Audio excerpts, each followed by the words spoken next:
Psychiatric Scapegoat. The priests in white coats are carving up another offering. Your son, your daughter, send them to us for offering. Once in our hands, they will be dead, long, long before they're in their coffin. A slow, tormented sacrifice is our newfangled device. So long drawn out, unnoticeable, with a treatment that's chimerical.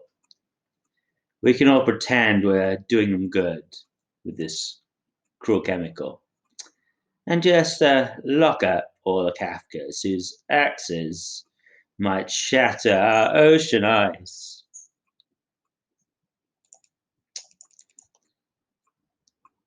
Or why not reintroduce one of our old favorites? One which can turn men into mice with but one slice. Lobotomize the wise. Rescue them from fate's road of the dice by fulfilling their worst nightmares all at once.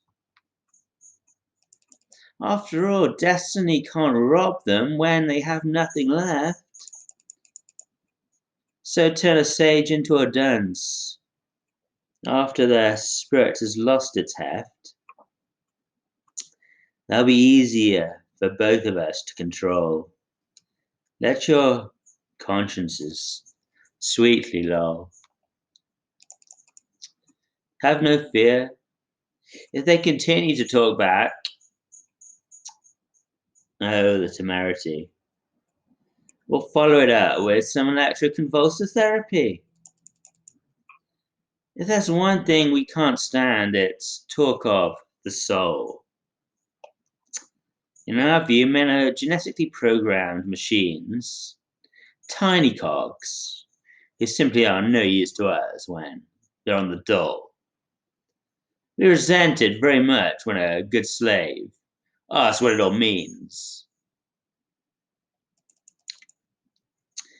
Let's all pretend that the notion that virtue is developed is a myth. The poetry and philosophy are just some sacred shibboleth. There's something inveterately wrong with your own kith. If they throw you a sad, betrayed look, just plead the fifth. Sweet to believe that there was some fault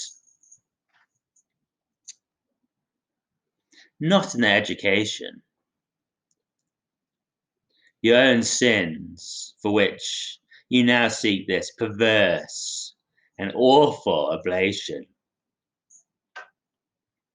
As we rob another life of its savor for the slightest anomalous behavior, drugging your kids until their brains are literally almost no bigger than a hen's, the check in our wallets, the fake lump in our gullets, shall be our amens. So please submit this to your most penetrating lens. Would you like us to operate? Or have you still left some decency and common sense?